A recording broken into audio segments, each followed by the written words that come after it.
कुछ थोड़ा माँ की ममता की ओर चलिए, क्योंकि जो हर कोई का एक सच्चा प्रेम है माँ की ममता, उस पर चलते हैं। चलिए आइए, जो मेरा गाना आपने अभी बताया जो वायरल हुआ तो वो जरूर सुनाएंगे।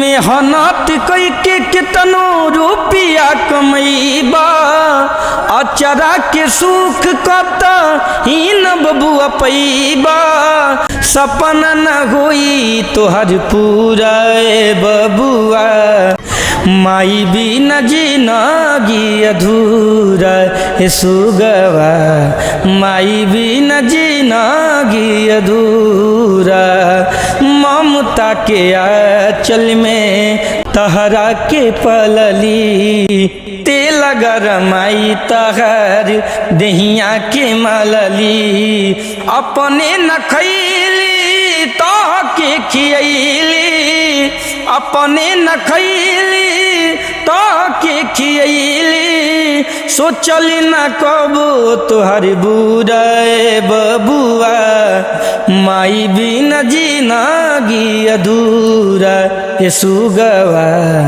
माई बिना जिंदगी अधूरा। क्या लाजवाब है साहिल जी।